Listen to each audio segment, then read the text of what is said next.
Example 5 जो है ये आपको सॉल्व करके बताऊंगी। और ये जो एग्जाम्पल 5 है आप देख सकते हैं क्लास 11 की मैथमेटिक्स की है, ये एनसीईआरटी की बुक है, ठीक है। चैप्टर का नाम है ट्रिग्नोमेट्रिक फंक्शन, पेज नंबर है 54। तो आपको ये एग्जाम्पल 5 बेस्ड सॉल्यूशन मिलेगा। इसको मैं डायग्राम से और भी अच्छे से एक्सप्लेन करके आपको समझाऊंगी। देखिए क्वेश्चन क्या बोल रहा है, if the arc of the same length in two circle subtend angle 65 degree and 110 degree at the centre find the ratio of their radii. यहाँ पे ये बोल रहा है कि दो सर्कल है और दोनों सर्कल का जो आर्क है ना उनका लेंथ सेम है। जो आर्क है दोनों सर्कल में लिया गया है उनका लेंथ क्या है, सेम है।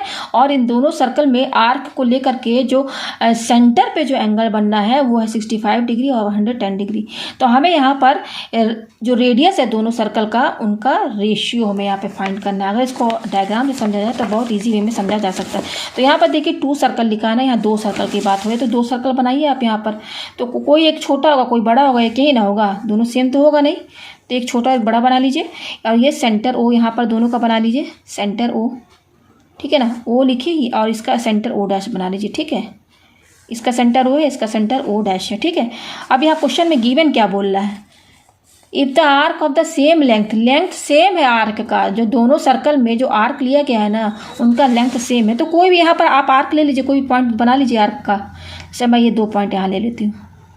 तो ये जो लेंथ है ना ये, तो इसका नाम मैं देती हूँ इस पॉइंट का ए और ये बी। तो देखिए यही आर्क है, ये देखिए ये आर्क है, इसी को आर्क बोला गया।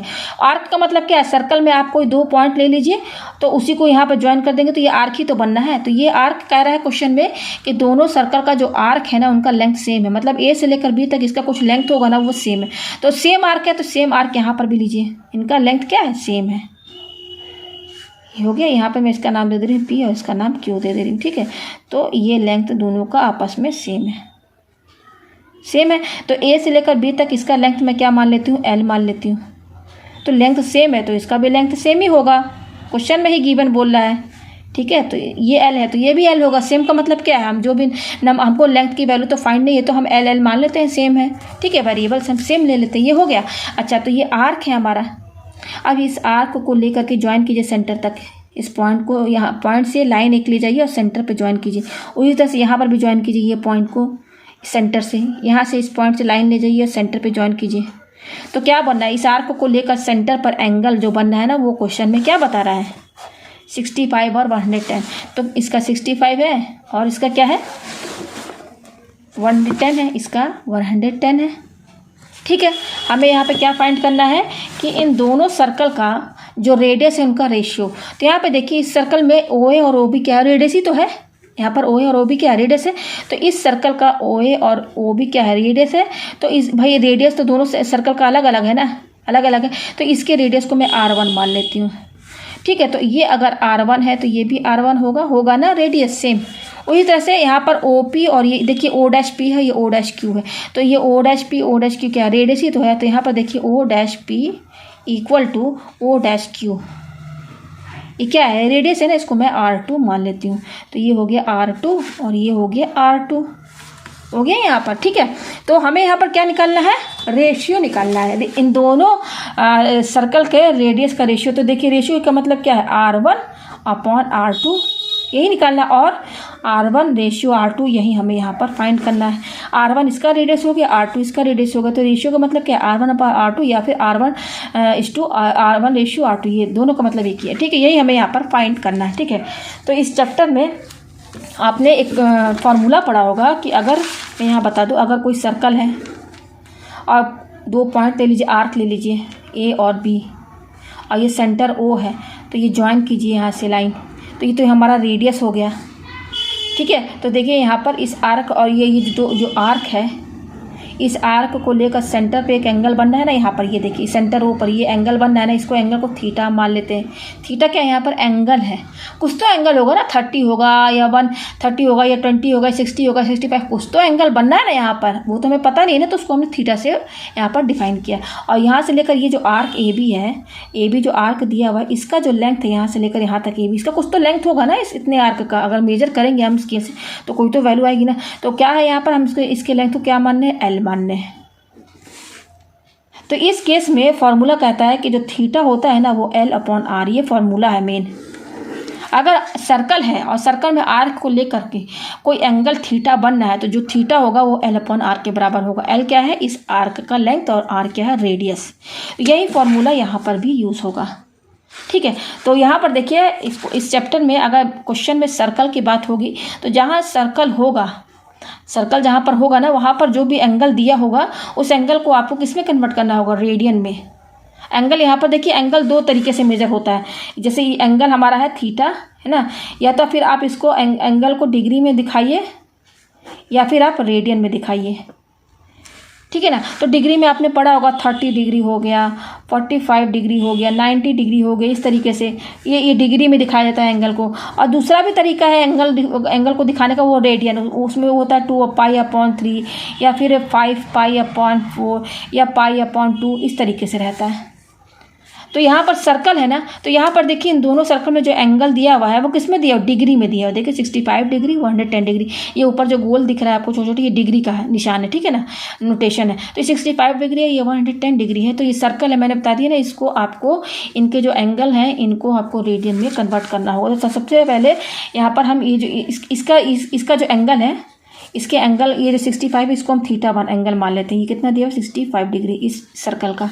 और इसका जो θ2 दिया हुआ है, इसका एंगल का नाम हमें θ2 दिया हुआ है। और ये किसके बराबर है, 110 के बराबर है, ये है ना इसके बराबर। तो ये जो θ1 65 है, सबसे पहले हम इनके एंगल को चेंज कर लेते हैं। θ1 इसको कितना दिया, 65 डिग्री। मैं आपको बता दूं जो 1 डिग्री होता है वो π/180 रेडियन के बराबर होता है। अगर डिग्री से रेडियन में कन्वर्ट करना है तो यही फॉर्मूला है, 1 डिग्री इक्वल टू π/180 रेडियन। तो ये 65 डिग्री दिया हुआ है, तो 1 डिग्री इतने रेडियन के बराबर है, तो 65 डिग्री कितने रेडियन के बराबर होगा, तो जस्ट इसमें 65 इंटू ही तो करेंगे। तो क्या है, 65 में आप क्या इंटू करेंगे, ये π/180 इंटू कर दीजिए। मतलब अगर डिग्री में है ना तो सीधे इसमें π/180 इंटू कर दीजिए तो रेडियन में कन्वर्ट हो जाएगा। और जब इसको रेडियन में आप लिखेंगे तो यहाँ पर जब ये डिग्री वाला जो साइन है ना, यहाँ पर ये जो गोल छोटा छोटा दिया हुआ, ये आप यहाँ नहीं लगाएंगे, जब ये रेडियन में कन्वर्ट हो जाएगा। ठीक है, तो अब थोड़ा सा इसको हम थोड़ा सा लोएस्ट फॉर्म में कर लेते हैं। तो ये किससे जाएगा, 5 से काट के देखते हैं। तो देखिए 65 है, ये 180 है, तो ये 5 से इसको काटा 36, 5 से इसको काटा 13 आया, तो क्या बच रहा है, 13 π/ नीचे क्या 36 रेडियन। तो हमारा जो θ1 है एंगल, θ1 हमारा यहाँ एंगल है, तो यहाँ पर θ1 हमारा पहले 65 डिग्री था, हमने रेडियन में कन्वर्ट कर दिया, तो 13 π/36 आया। उसी तरह से इसको भी कन्वर्ट कर लीजिए। इसका जो एंगल है 32, θ2 क्या है, कितना दिया हुआ है, 110 दिया हुआ है, यही दिया हुआ है ना। तो मैंने आपको बता दिया ना डिग्री में है, तो रेडियन में जस्ट करना होगा, तो जस्ट π/180 इसमें इंटू कर दीजिए, तो ये रेडियन में कन्वर्ट हो जाएगा।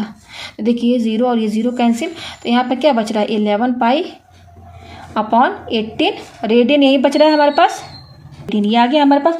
अब देखिए हम आगे यहाँ पर क्या करेंगे, तो आप देख सकते हैं यहाँ पर θ1 हमारा कितना है, ये θ1 ये वाला एंगल, इसके 65 डिग्री को चेंज किया था तो कितना आया, 13 π/36 आया रेडियन। और यहाँ पर ये θ2 चेंज किया वो कितना आया, 11 π/18 रेडियन आया। ये θ1 और θ2 आ गया, ठीक है हमारा। तो अब हमारा मेन फॉर्मूला क्या है, थीटा क्या होता है, L/R के बराबर होता है ना, L/R के बराबर होता है। तो यहाँ पर अगर हम यही फॉर्मूला लगाएं, तो जैसे मैं इसका डायग्राम यहाँ दूसरा मैं बना दूँ, ठीक है ना, ये हमारा इस तरीके से डायग्राम दिया हुआ है, ये 0 है, ठीक है, और यहाँ पर ये θ1 मैं बना दे रही हूँ, ठीक है। इसके एंगल को मैंने θ1 बनाया था, θ1, और यहाँ पर R1 तो हमें निकालना है, ये ऐसे ही रहेगा, और ये यहाँ से लेकर A और B ये पूरा कितना दिया हुआ है, L दिया हुआ है, ठीक है। अच्छा दूसरा वाला सर्कल भी मैं यहाँ पर बना लेती हूँ यहाँ पर, ठीक है। ये मेरा O' सेंटर मैंने माना था, ये P है और ये Q है हमारा, और ये R2 है और ये R2 है। और मैंने पहले बता दिया था कि मैंने इसके एंगल को क्या माना था, θ2। 110 को किसी चीज़ से डिनोट करना पड़ेगा ना, θ2 मैंने माना है। और यहाँ पे तो आर्क का लेंथ जो है सेम है, तो फॉर्मूले के हिसाब से थीटा क्या होगा, यहाँ पर θ1 इक्वल टू क्या होगा, L/R1 होगा कि नहीं। ये वाला फॉर्मूला जो मैंने समझाया था पहले आपको, थीटा क्या होता है, L/R। तो यहाँ पर थीटा हमारा क्या, θ1 और और यहाँ R1 हमारा R क्या है, R1 के बराबर है, ये हो गया। उसी तरह से यहाँ पर भी अगर हम θ2 निकालें तो क्या होगा, L/R2 होगा ना यहाँ पर, ठीक है। अब इसको θ/1 कर लीजिए, इसको भी θ/1 कर लीजिए, अब क्रॉस मल्टीप्लाई कीजिए, तो L को 1 से इंटू करेंगे तो L इक्वल टू क्या आएगा, θ1 और R1 इंटू होगा, तो ये हो जाएगा θ1 R1, उसी तरह से यहाँ पर भी देखिए क्रॉस मल्टीप्लाई किए तो एल को 1 से इंटू करेंगे तो एल होगा और थीटा 2 R2 से इंटू हो जाएगा। तो देखिए दोनों सर्कल में जो आर्क का लेंथ है सेम है ना, तो यहाँ से फॉर्मूले से हमने एल निकाल दिया दोनों का। अब यहाँ पर ये देखिए एल सेम है तो हम इन दोनों को आपस में बराबर कर सकते हैं ना। तो ये θ1 और R1 और ये θ2 R2 बराबर हो गया कि नहीं, हो गया ना, बराबर हो गया ना। अब यहाँ पे इनके बीच में है इंटू का साइन, हमें यहाँ पर क्या निकालना है, R1/R2 निकालना है ना, ये निकालना ना रेशियो। तो देखिए यहाँ पर हम क्या करेंगे, ये θ1 हम इधर लेकर जाएंगे और ये R2 हम इधर लेकर आएंगे। तो देखिए कैसे करेंगे तो देखिए ये θ1 हटा दीजिए यहाँ से, ये R1 यहाँ रहेगा, ठीक है, और ये θ2 यहीं पे रहेगा फिलहाल, θ2 R2 यहीं पे रहने दीजिए, हाँ। और ये θ1 हम इधर लेकर जा रहे हैं, मैं एक एक स्टेप समझा रही हूँ, अदरवाइज मैं डायरेक्ट कर सकती थी। तो मैं θ1 जो है इसको इधर लेकर जाऊंगी और ये सब ऐसे ही रहेगा। यहाँ पर θ1 इंटू में इधर आएगा, ये θ1 इधर जाएगा तो क्या डिवाइड में चला जाएगा ना, हो गया। अच्छा अब यहाँ पर क्या करेंगे, ये R2 जो है इंटू में इसको हम इधर साइड LHS साइड में लेकर आएंगे।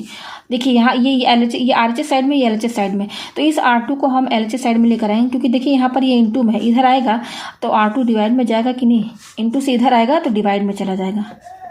और ये दोनों अपनी जगह पर ही रहेगा। θ2 सॉरी यहाँ पर देखिए θ1 है, θ1 ये θ1 इधर आया है ना, ये θ1 यहाँ आया तो θ1 रहेगा यहाँ पर, ये हो गया यहाँ पर।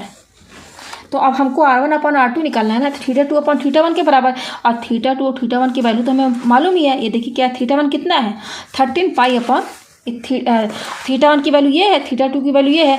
तो देखिए रेशियो क्या आ रहा है, R1/R2 इक्वल टू θ2/θ1 आ रहा है ना। तो θ2 की वैल्यू कितनी दी हुई है 11 पाई, लिखिए यहाँ पर 11 पाई अपॉन 18 रेडियन अपॉन, और θ1 कितना है देखिए 13 पाई अपॉन 36 रेडियन। ये आपको समझ में आया, रेडियन से रेडियन कैंसिल, ठीक है। अब देखिए यहाँ पर ये 11 पाई अपॉन 18 है ना, ये हम क्या निकाले हैं, रेशियो निकाले हैं, R1/R2 निकाले, R1/R2 सॉल्व हो रहा है यहाँ पर। तो 11 पाई, ये रेडियन कैंसिल, 11 पाई अपॉन 18 लिख दिया। अब ये डिवाइड है, इस डिवाइड को इंटू में कन्वर्ट कीजिए तो नीचे रेसिप्रोकल हो जाएगा। इन डिवाइड को इंटू में कन्वर्ट करेंगे तो जो भी अपॉन में रहेगा उसका रेसिप्रोकल हो जाएगा। तो 13 पाई अपॉन 36 का रेसिप्रोकल क्या होगा, 36/13 पाई होगा ना। देखिए ये पाई और ये पाई कैंसिल, और 18 टू जा क्या होगा 36 होता है। अब तो कोई चीज़ कटने वाला है नहीं, तो देखिए क्या क्या बच रहा है, 11 और 2 बच रहा है, तो 11 2 जा 22 और नीचे क्या बच रहा है 13 बच रहा है। तो R1/R2 हमारा ये आ गया। और इसको अच्छे से लिखना चाहें तो R1/R2 इक्वल टू ये क्या हो जाएगा 22/13। तो यही रेशियो है रेडियस का। तो उम्मीद है आपको ये क्वेश्चन अच्छे समझ में आ गया होगा।